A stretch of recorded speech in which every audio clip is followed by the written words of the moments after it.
Marcos, o capítulo 3.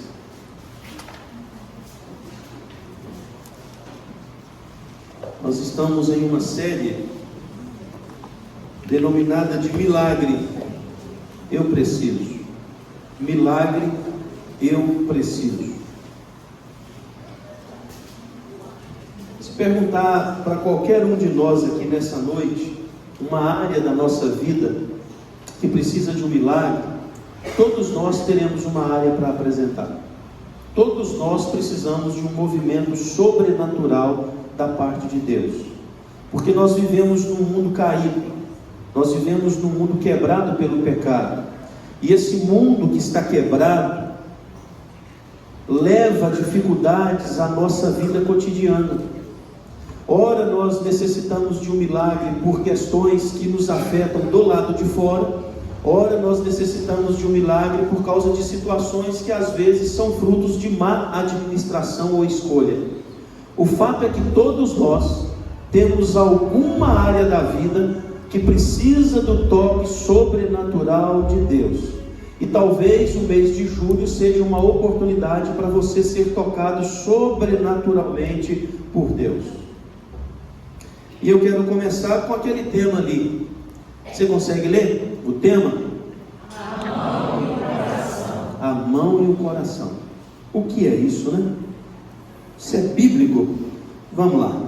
Eu vou ler tudo porque está gravando, aí tem que sair da minha voz. Isso aí. Diz assim, o verso 1: De novo entrou Jesus na sinagoga e estava ali um homem que tinha ressequida uma das mãos. E estavam observando a Jesus para ver se o curaria em dia de sábado, a fim de o acusar. E disse Jesus ao homem da mão ressequida: Vem para o meio. Então lhe perguntou: É lícito no sábado fazer o bem ou fazer o mal? Salvar a vida ou tirá-la? Mas eles ficaram em silêncio. Olhando-os ao redor, indignado e condoído com a dureza do seu coração, Jesus disse ao homem: Estende a mão. Estendeu-a e a mão lhe fora restaurada. Retirando-se os fariseus, conspiravam logo com os herodianos contra ele, em como iriam lhe tirar a vida, ou como assassinariam Jesus Cristo. A mão e o coração. Meus irmãos, eu estava fazendo uma pesquisa, eu não sei se você sabe, mas quase 2 bilhões de habitantes no mundo têm alguma deficiência física ou mental. No Brasil, é mais de 20 milhões de pessoas que têm uma deficiência física ou mental, intelectual.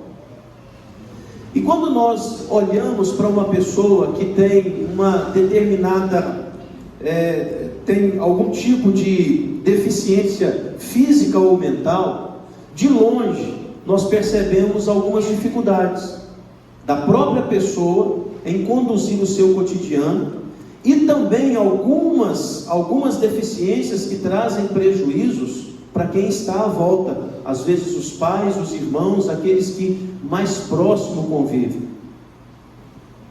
A deficiência traz prejuízos, a deficiência traz limitações, a deficiência vai restringir alguns movimentos, e isso naturalmente vai acarretar sobre aquela pessoa deficiente algumas dificuldades para fora dela mesma.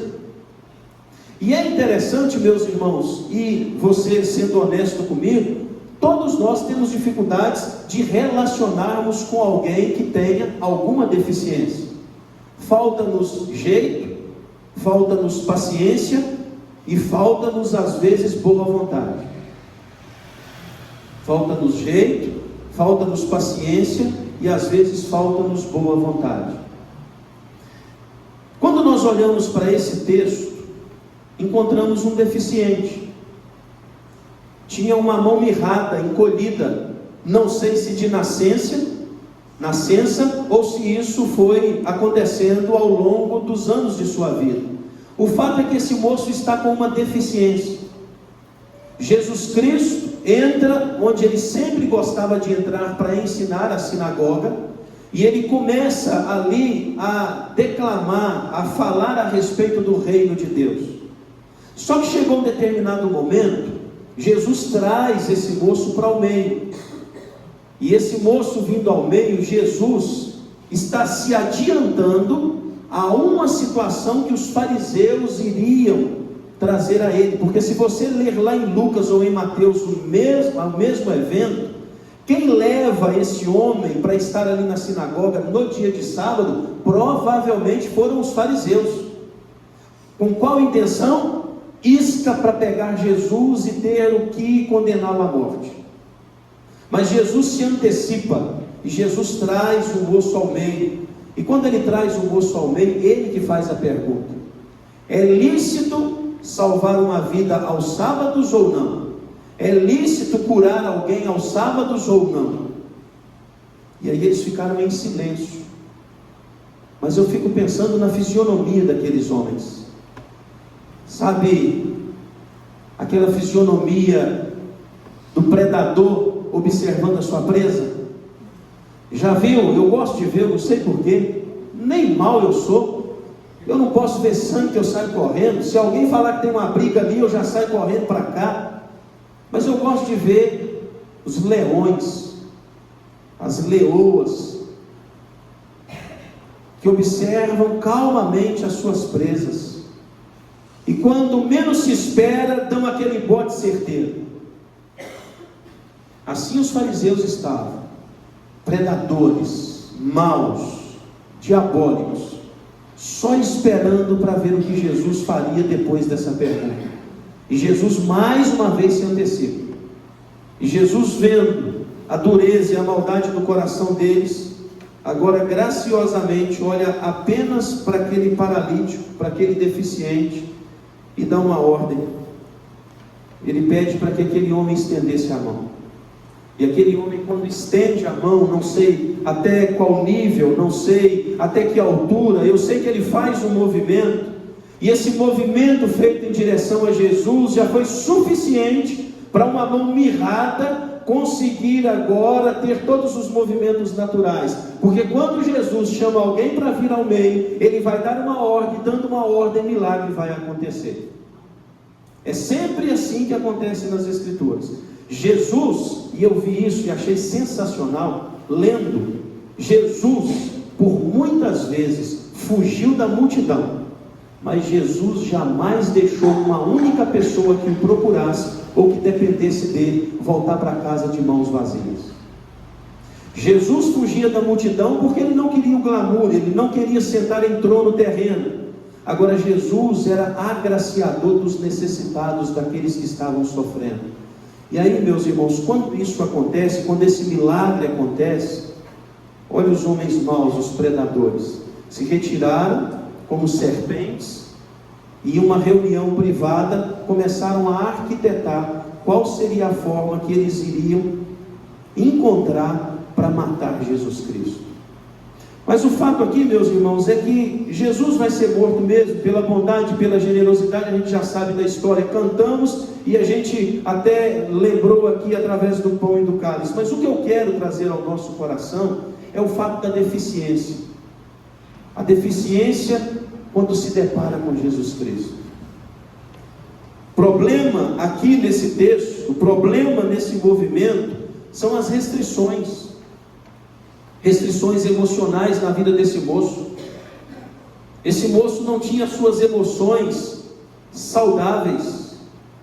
Esse moço, quando ia sair à rua, ele tinha que arranjar uma forma, talvez, de esconder um pouco a deficiência que ele tinha. Ele não era um moço feliz, provavelmente.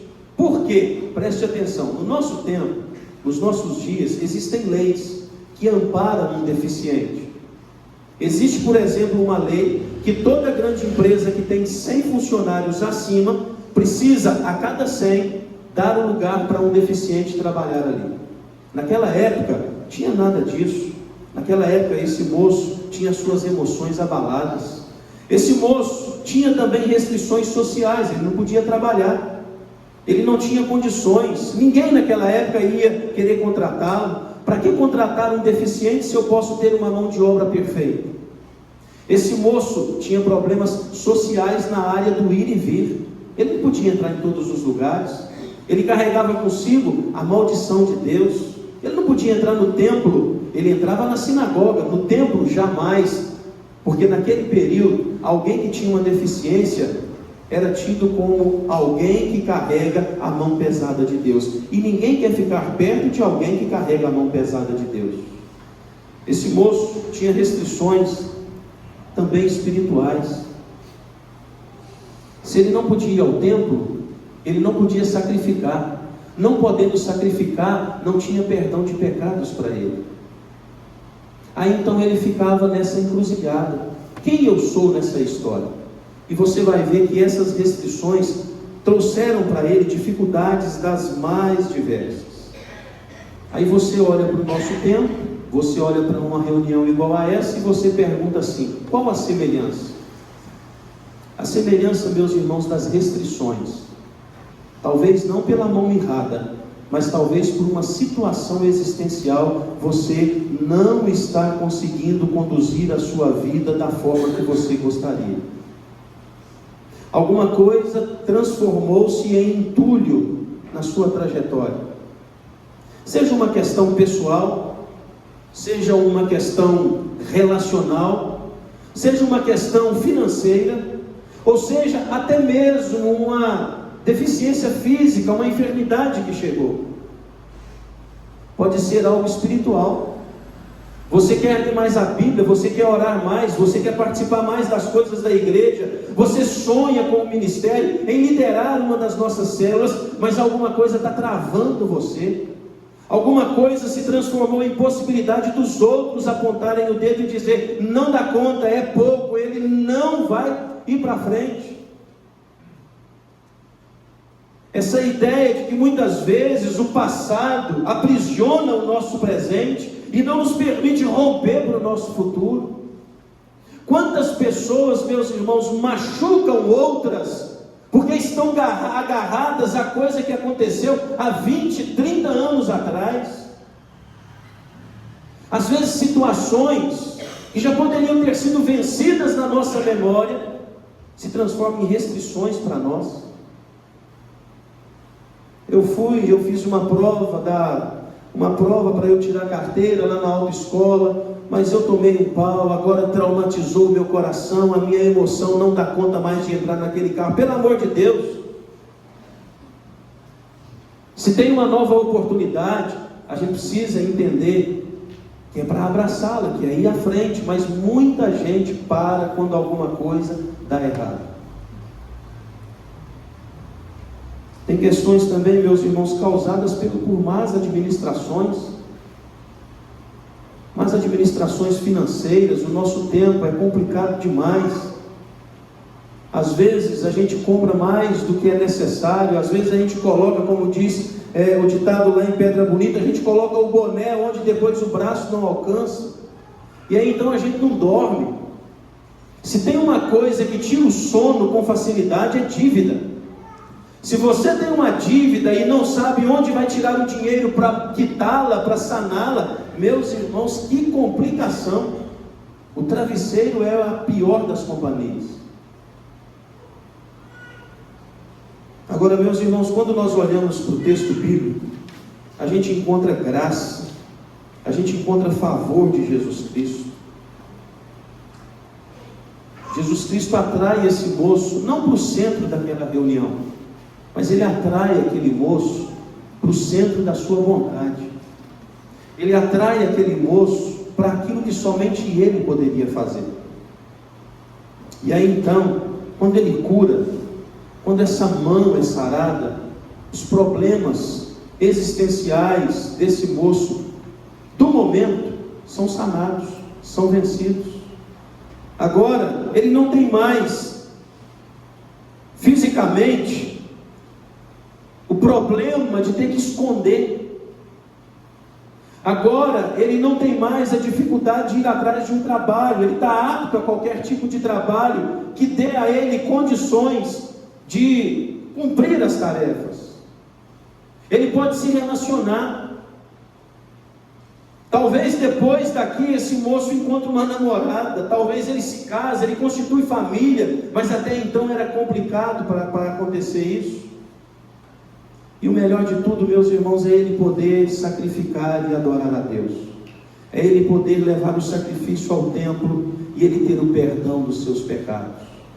Aqui, meus irmãos, Jesus está mudando completamente a vida desse moço. As restrições estão sendo vencidas e ele está tomando novamente a dignidade para o seu ir e vir por causa da bondade de Jesus. Mas eu quero falar um negócio para vocês, penso ser a mensagem desse texto. Isso aqui é uma parábola. Todo milagre de Jesus é uma parábola. Vai beneficiar aquele que recebe, mas vai apontar para uma verdade muito maior.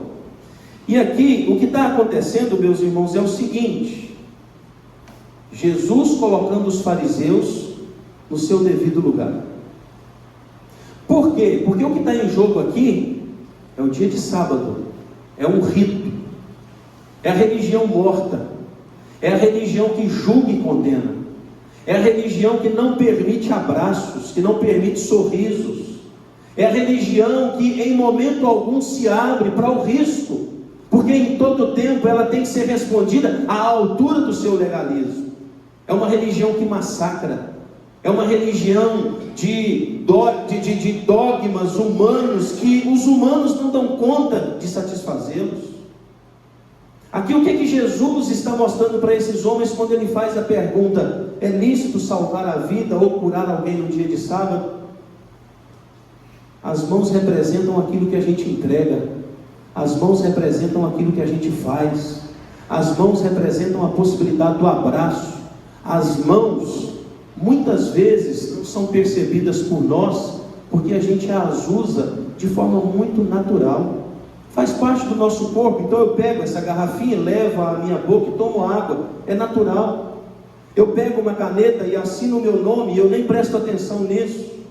Eu estou fazendo uma viagem e passo ali as marchas no câmbio do meu carro, e isso eu não preciso nem ficar olhando, porque já está aqui na minha mente. Então as mãos são extraordinárias, mas muitas vezes não percebidas. Aqui o que Jesus está dizendo é isso: as mãos fazem, as mãos constroem, as mãos lideram, as mãos fazem as coisas acontecerem. E esse moço está impossibilitado de usar as suas mãos para produzir alguma coisa maior. Aí Jesus está falando com eles: assim são vocês, fariseus, na vida espiritual. Vocês estão pensando que podem fazer boas obras e garantir a vocês a salvação. Vocês não podem, vocês são deficientes. Vocês não podem, vocês não têm condição, a força é limitada. Vocês não conseguem ir para além do natural. Então aqui em primeiro lugar, Jesus está dizendo aos fariseus: não coloquem a esperança nas obras que fazem para obterem o favor de Deus, porque as obras de vocês não são perfeitas. Segundo movimento aqui da parábola é a ideia do desprover de ações que são embaladas pelo amor. Esses homens fariseus, meus irmãos, eram maus. Eles estavam no lugar certo, diante da pessoa certa, com as motivações erradas. Vou falar com você de novo. Eles estavam no lugar certo, sinagoga, a igreja daquele tempo, diante da pessoa certa, Jesus Cristo, o Messias, com a motivação errada. E isso nunca dá certo. A motivação deles não era adorar a Deus. A motivação deles era colocar a reputação que tinham sobre a mesa. Eles pegavam os ritos do Antigo Testamento, levando às pessoas mais simples, sabiam que não dariam conta. Por causa disso, as pessoas leigas viviam com medo. As pessoas leigas davam o que não tinham muitas vezes, com medo da maldição de Deus. Porque sabe qual era a fala deles para os leigos naquele período? Aquela de uma mãe que não sabe corrigir o filho. Por exemplo, na igreja, o filho faz uma artezinha, a mãe vira para ele e fala assim: cuidado, porque se o pastor ver, pronto, você fez o menino ficar com raiva de mim. O menino vai chegar naquela porta ali, na hora que ele me ver aqui à frente, ele não vai ver um ser humano, ele vai ver um monstro. Ele vai temer a minha presença. Pior, o pai que fala com o filho: olha, se você não endireitar os seus passos, Deus vai te castigar. Aí o menino começa a ficar com medo de Deus, e ficando com medo de Deus, ele começa a se afastar das coisas que poderiam o aproximar de Deus. Os fariseus faziam isso, colocavam medo no coração das pessoas, através de uma religião morta, de um evangelho mentiroso, de uma igreja em sinagoga, com a motivação de levar vantagem sobre aqueles que não tinham a consciência da liberdade que Cristo estava promovendo.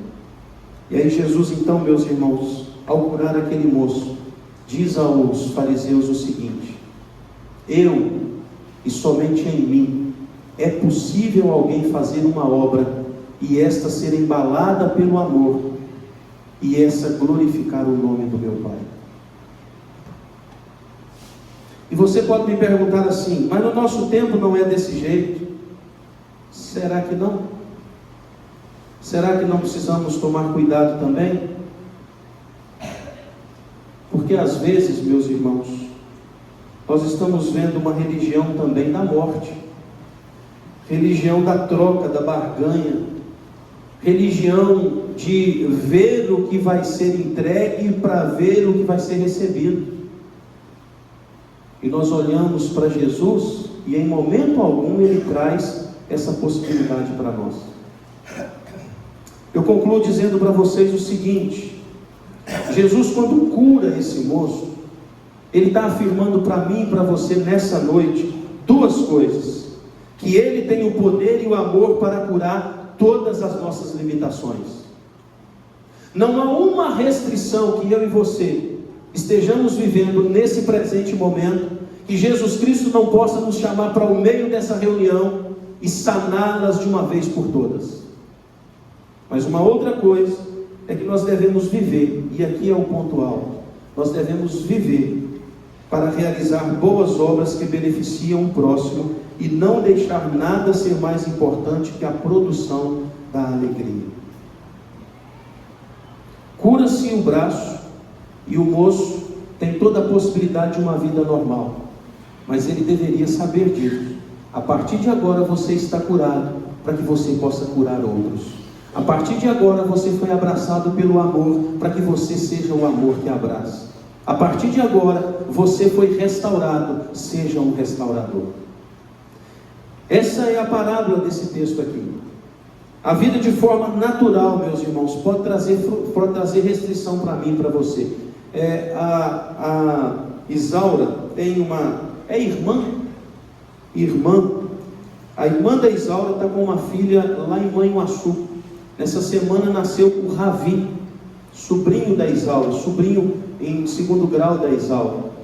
E aí o Ravi já nasceu e teve que ir para o neonatal.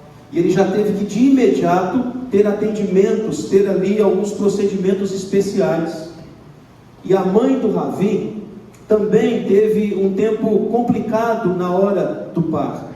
E a Isaura conversou com a Nilva me mandou uma mensagem, e aí nós começamos a tentar ajudar a mãe, tentamos ajudar a avó do Ravi que estava lá com a sua filha, tentando encontrar um local, uma casa de apoio que elas pudessem ficar enquanto o Ravi estiver internado. E eu tive a oportunidade de falar com elas pelo telefone. Meus irmãos, ali estavam restrições emocionais, elas estavam preocupadíssimas, a mãe estava inquieta, não sabendo qual seria o resultado sobre a vida do seu filho. Louvado seja Deus que o Ravi está passando muito bem, a mãe teve alta, e aí as coisas estão acontecendo para a glória de Deus. Coisas podem vir e tirar de nós a tranquilidade de ir e vir, restrições podem tocar na nossa vida, mas eu quero dizer para você nessa noite: o mesmo Jesus que esteve lá naquela sinagoga e tirou as restrições, curando o braço daquele moço, é o Jesus que está nessa igreja hoje e pode tirar também as nossas restrições. Desde que nós estejamos dispostos a entender que a motivação do que Jesus faz em nós é a gente reproduzir à frente. Desde que entendamos essa verdade. Aqui, meus irmãos, esse moço tem a mão curada e tem os seus pecados perdoados. Por isso, a mão e o coração. Por isso, a mão e o coração. Eu quero convidá-los para que a gente possa agora, fazer um momento de oração.